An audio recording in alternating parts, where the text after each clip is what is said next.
हिमाचल प्रदेश के ये वही पेंशनर्स हैं जो प्रदेश के हर गंभीर मसले पर अपनी राय खुलकर रखते हैं। कल पेंशन एसोसिएशन के कुछ पदाधिकारियों के साथ हिमाचल प्रदेश के मुख्यमंत्री ने 1-to-1 बातचीत की है। उस बातचीत का हल क्या निकला और प्रदेश के मुख्यमंत्री ने पेंशनर्स को क्या आश्वासन दिया है, और खुद पेंशनर एसोसिएशन के पदाधिकारी हमारे साथ हैं। सर बताएं ज़रा, आपने कल प्रदेश के मुख्यमंत्री सुखविंदर सिंह सुक्खू से बातचीत की है, क्या आपको लगता है हल निकलेगा? क्योंकि इस तरह की बातें पहले भी हो चुकी हैं, मुख्यमंत्री वादे आप लोगों के साथ पहले भी कर चुके हैं। आप लोगों ने प्रदेश में इतने आंदोलन अपने जो अलाउंस है उसके लिए कर लिए हैं, अब लगता है कि मुख्यमंत्री आपकी मांग को मान लेंगे? देखिए जी, सबसे पहले तो संवाद भारत का हम पेंशनर जो हमारी एसोसिएशन है स्वागत करते हैं। जहाँ तक आपने बात पूछी है कि कल आपकी बैठक जो है माननीय मुख्यमंत्री जी से हुई, तो बैठक जो है हमारी बहुत ही स्वार्थपूर्ण रही और हमारे जो माननीय अध्यक्ष हैं श्री सुरेश ठाकुर जी, उनकी रहनुमाई में हमारा जो शिष्टमंडल था वो माननीय मुख्यमंत्री जी से मिला और उसमें जो है बिंदुवार जो हमारा जो हिमाचल प्रदेश संयुक्त संघर्ष समिति है जिसमें कि 18 संगठन जुड़े हैं, तो बिंदुवार जो है हर इस पे चर्चा की गई। और सबसे पहली बात तो ये है कि ये सरकार का हम ये कहेंगे कि ये एक स्वागत योग्य कदम है, क्योंकि इससे पहले जो है हमें जो है मात्र जो है भरोसा दिया जाता था कि आपके साथ हम जल्दी ही बैठक करने जा रहे हैं और जो भी आपके ज्वलंत मुद्दे हैं उनके ऊपर हम चर्चा करेंगे। तो कल वो दिन आया और जब हमारा जो है डेलीगेशन वहाँ पे उनसे मिला, हर चीज़ के ऊपर जो है बड़ी विस्तार से चर्चा भी हुई और हम ये मानते हैं कि ये सरकार की तरफ से एक अच्छी पहल है। क्योंकि आश्वासन क्या दिया है मुख्यमंत्री ने? देखिए जी, जहाँ तक आश्वासन की बात है, सरकार ने कहा कि हम जितनी भी जो पेंशनर्स की जो देनदारियाँ हैं उसके बारे में चिंतित है और हम भी चाहते हैं कि जितना जल्दी हो सके आपकी ये जो देनदारियाँ है इनको जो है हम समय रहते यानी अदा कर दें। जिस तरह प्रदेश में गंभीर आर्थिक संकट है और बार बार प्रदेश के मुख्यमंत्री भी ये बात अपने मुंह से कह चुके हैं, आपको लगता है आपकी देनदारियां क्लियर हो जाएंगी? क्योंकि मुख्यमंत्री ने आश्वासन तो आप लोगों को पहले भी दिया था, आप लोगों के धरने प्रदर्शन हुए थे, अब आपको क्या लगता है चुनौतियाँ क्या हैं? क्या इस पर भी आपकी डिस्कशन मुख्यमंत्री से हुई है क्या? सबसे पहले तो मैं आपके चैनल का धन्यवाद करता हूँ और कल हमारी मुख्यमंत्री जी से बहुत अच्छी भेंट हुई और उन्होंने ये हमारी जो ये जॉइंट एक्शन कमेटी है इसको इन्होंने बुलाया, न्योता दिया और उसमें जो है हमारे 18 संगठन जुड़े हुए हैं। तो प्रदेश के सारे ही पदाधिकारी वहाँ पर पहुँचे और बड़े अच्छे माहौल में बातचीत शुरू हुई और मुख्यमंत्री जी ने जो भी हमारी देनदारियाँ थी, सबसे पहले तो मेडिकल की बात हुई जिसमें कि बहुत सारे पेंशनर जो है करोड़ों के जो है बिल लंबित पड़े हुए हैं। उन्होंने उसी समय हेड ऑफ द डिपार्टमेंट को इंस्ट्रक्शन दी कि जितने भी लंबित पेंडिंग बिल हैं, चाहे करोड़ों के हैं लाखों के हैं, आप उसको सेक्रेटेरिएट को जो है इंटीमेट करो ताकि इन देनदारियों को क्लियर किया जा सके। इंस्ट्रक्शन मुख्यमंत्री ने खुद दे दी और कई जगह उन्होंने खुद फ़ोन भी किए। आपको लगता है प्रदेश की आर्थिक स्थिति सपोर्ट करेगी ऐसे समय में? आर्थिक स्थिति का तो ये है कि सरकार क्या नहीं कर सकती, तो उसमें जो है ये कहीं से डाइवर्शन भी कर सकती है और जो भी प्रायोरिटी का होगा उसको ये उसके लिए ये पहल कर रहे हैं।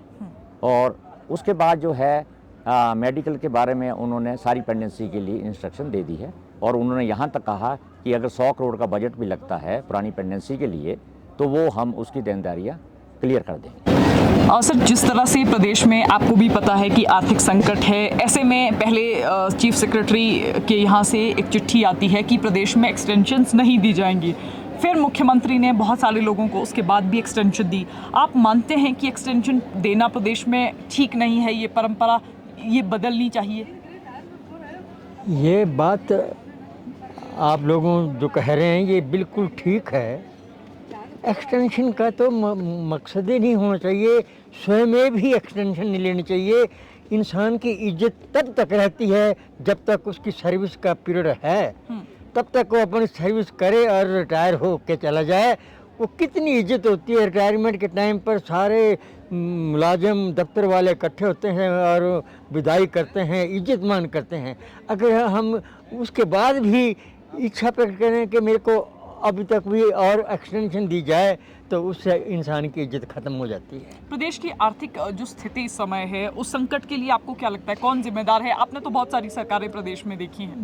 मैंने नौकरी 40 साल की है और मिनिस्टरों के साथ 35 साल कार्य किया, सेवा भाव में लगे रहे, पॉजिटिव लाइफ देखी, मंत्रियों को कभी गलत नहीं गाइड किया, उनको ठीक रास्ता बताया कि अगर आप अपना भविष्य देखना चाहते हैं तो पेंशनों की, मुलाजमों की जो बात है उसको सुने, हम भीख नहीं मांग रहे हैं, ये हमारा हक है।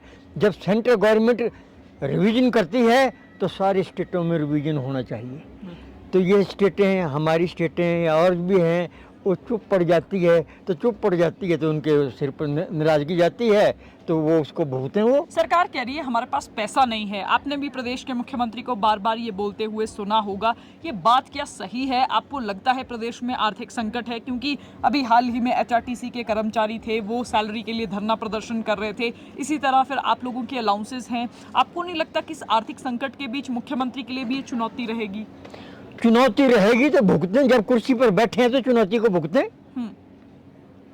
जब कुर्सी पर बैठे हैं, घर का जो मुखिया है वो जहां से मर्जी इंतजाम करे, परिवार चलाना पड़ेगा।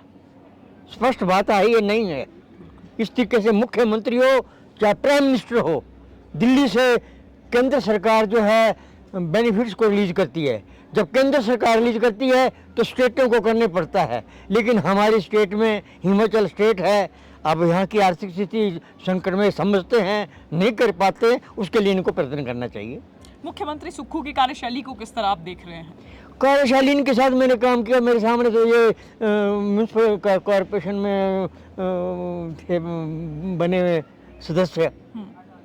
बहुत लंबी चौड़ी इनिंग्स है मेरी सुक्खू जी के साथ। मैं हरिचंद गुप्ता हूँ, रिटायर्ड आदमी हूँ और सब लोगों का प्रेम भाव हमारा बना हुआ है। प्रेम भाव से हम काम कर रहे हैं, हम कोई इनके दुश्मन नहीं है, हम अपने हक मांगते हैं। आप ये बताइए ना, काम ठीक कर रहे हैं प्रदेश में कि नहीं?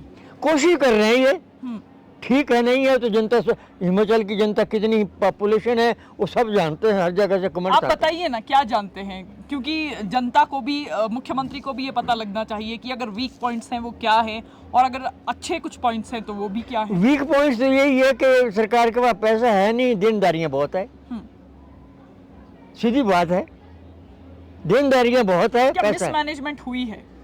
मिसमैनेजमेंट हुई है? मिसमैनेजमेंट तो सामने सबको नजर आती है। क्या?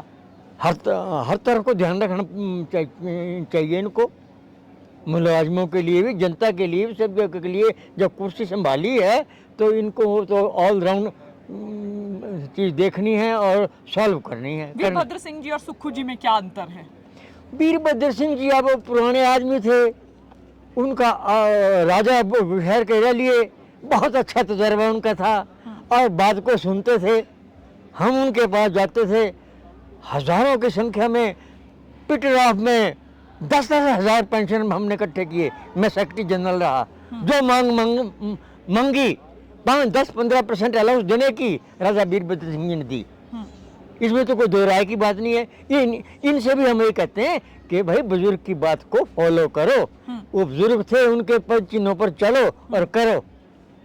कर रहे हैं ये प्रयत्न, देखते हैं कब तक करेंगे। सर, कल आप लोग प्रदेश के मुख्यमंत्री से मिले हैं, आप लोगों के सुझाव भी लिए क्या मुख्यमंत्री ने? और अगर लिए हैं तो आप लोगों ने क्या सुझाव दिए मुख्यमंत्री को? माननीय मुख्यमंत्री से हमारी 10 बजे ठीक बैठक शुरू हो गई थी, लगभग 11:15-12 बजे तक चली। माननीय मुख्यमंत्री ने कहा कि मतलब कि RDG बंद होगी, मैं किस तरीके आप हमें सुझाव दें। तो माननीय मुख्यमंत्री को कहा कि जब हमारा जो धरना ये 30 तारीख को हमारे विधानसभा के दौरान हुआ था तो उन्होंने कहा कि आपने 40% देने की बात कही थी। माननीय मुख्यमंत्री 40% देने के लिए बिल्कुल तैयार हैं। 31 जुलाई से पहले उन्होंने समय मांगा, 2 महीने का समय दो। उस दौरान उन्होंने कहा कई बातें कही। उन्होंने कहा कि मैं सरकारी अफसरशाही में कटौती करना चाहता हूं। एक उन्होंने नई एक बात आगे रखी आईएएस में, आईएफएस में, इनकी मैं मतलब कि कर्मचारियों की कुछ कटौती करना चाहता हूं ताकि कुछ आने वाले समय में बचत हो। और जो है उन्होंने 31 जुलाई से पहले देने का उन्होंने वादा किया। आपको लगता है वादे पर खरे उतरेंगे? क्योंकि वादे हम देखते हैं पॉलिटिशियन हमेशा करते हैं, चाहे वो भाजपा की सरकार हो, कांग्रेस की सरकार हो। आपको लगता है पूरा कर पाएंगे? हमारे प्रदेश की आर्थिक स्थिति क्या ये अलाउ करती है? क्योंकि जिस तरह आपने भी देखा हाल ही में वेतन और भत्तों में कटौती की गई है। देश के प्रधानमंत्री मंचों से कह रहे हैं कि हिमाचल तो अपने कर्मचारियों को सैलरी तक नहीं दे पा रहा है। आपको लगता है ऐसी स्थितियों में मुख्यमंत्री अपने वादे पर कायम रहेंगे? हमें उम्मीद है, हमें होप तो है ही है कि भाई उसे 31 जुलाई से पहले देंगे। उसके अलावा उन्होंने एडीए के बारे में भी हमारे कर्मचारियों, हमारे पेंशनर ने डिमांड रखी। उस पर उन्होंने ये कहा कि भाई मतलब ये कर्मचारियों के साथ का मसला भी है। मैं आपके मंच में ऐसी मतलब बात घोषणा नहीं करता। 15 अगस्त तक मैं 15 अगस्त को कुछ ना कुछ एडीए की घोषणा करूंगा।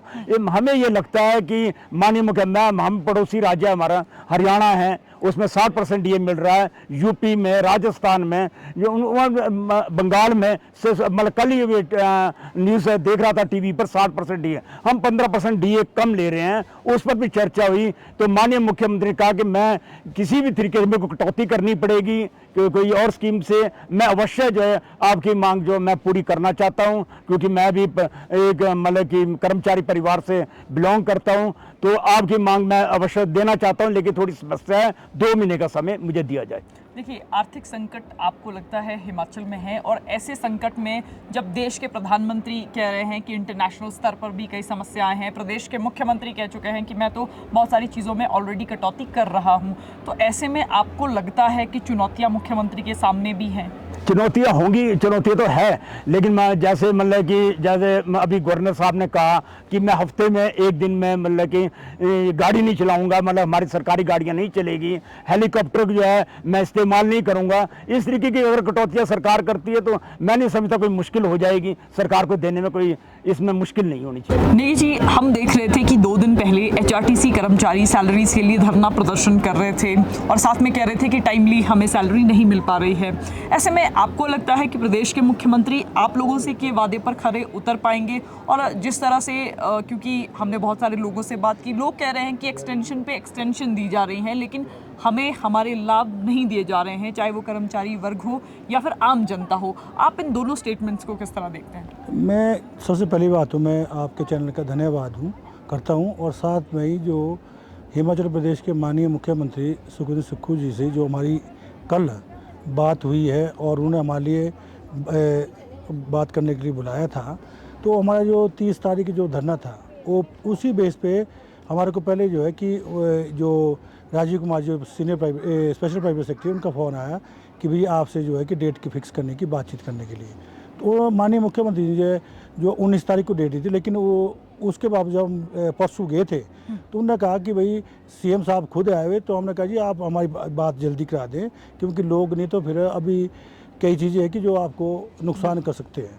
तो इसलिए तो उन्होंने कहा ठीक है, तो आप लोग बात करो। अंदर जाके हमने बात की सीएम साहब से, तो उन्होंने कहा कि तो कहते कि आप कल के लिए आदमी बुला दो। 13 तारीख को हमने बात की उनसे, तो हमें लगता है कि जो अभी बात हुई है कल वाली, तो बच्चे अच्छे मूड पे और वो खुद करना चाह रहे हैं।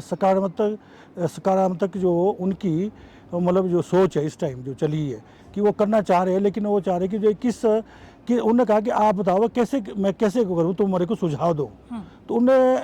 तो हमने कहा जी ठीक है, जैसे आप कुछ जैसे पोस्टें आपने जो है कि आईएफएस की जो है 31 पोस्टें कम की, तो उससे भी आपकी काफ़ी सेविंग हुई। उसी तरह कोई और भी कई कट कर सकते हैं आप लगा के। जैसे मान लो अभी आपने जैसे डेफर की कई चीज़ें, तो उसको भी पूरा किया जा सकता है। और कई आप जो उन्होंने पीछे ऑर्डर किए कि भी एक्सटेंशन नहीं दूंगे, तो एक्सटेंशन मेरे ख्याल बंद ही कर दिया। अब किसी को भी प्रॉब्लम दी, वो तो बहुत पहले दी थी, उसके बाद नहीं दी अभी मेरे को। ऐसा जो अभी तक हमने देखा वो जो सिर्फ चीफ इंजीनियर को दी है, उसके बाद नहीं दी है। जो लास्ट ऑर्डर थे मुझे ऐसा आइडिया है, उसके बाद नहीं हुआ कोई भी।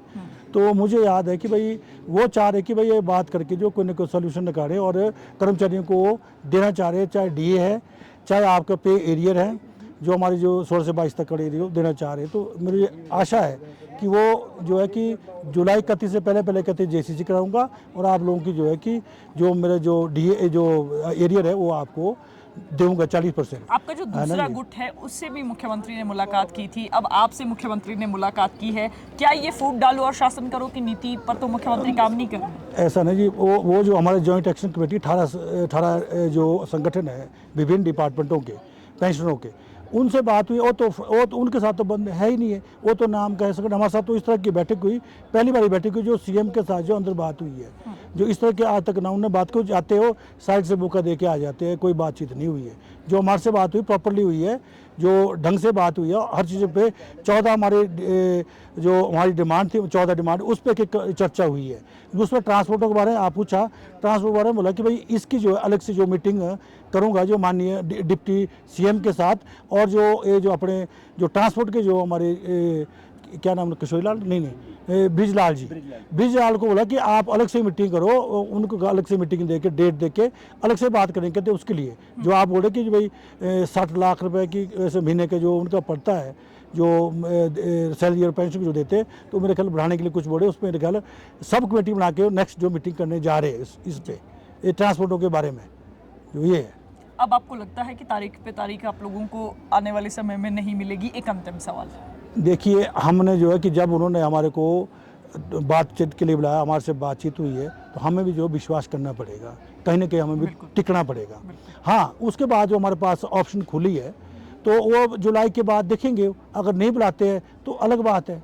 तो जो हमारी जॉइंट एक्शन कमेटी जो मीटिंग लेगी राज्य स्तरीय, तो जो लेगी उस पर तब होगा। अभी तो हम बोल सकते, अभी तो हम जो उन्होंने बोला कि हम बात करेंगे और मीटिंग होगी, जॉइंट एक्शन कमेटी की मीटिंग करेंगे, उसमें वो बोले कि आत्माराम को बुलाएंगे। वो उन्होंने कहा जॉइंट किसी के अभी तो ऐसी मीटिंग हुई है उनकी, लेकिन जॉइंट एक्शन कमेटी हमारी उनकी मीटिंग हुई है जो प्रॉपर्ली हुई है, और कहते हैं कि जैसे अलग बैठ कराएंगे वो, जिसमें सेक्रेटरी भी होंगे, फाइनेंस सेक्रेटरी भी, चीफ सेक्रेटरी भी होंगे, और डीए को बोला उन्हें जो 15 अगस्त को दूंगा, जिसमें कर्मचारियों से जुड़ा भी मसला है। कल प्रदेश के मुख्यमंत्री के साथ पेंशनर एसोसिएशन की मीटिंग हुई है और साथ में मुख्यमंत्री ने ये आश्वासन दिया है कि पेंशनर्स के जो अलाउंसेस है वो बहुत जल्द क्लियर कर दिए जाएंगे।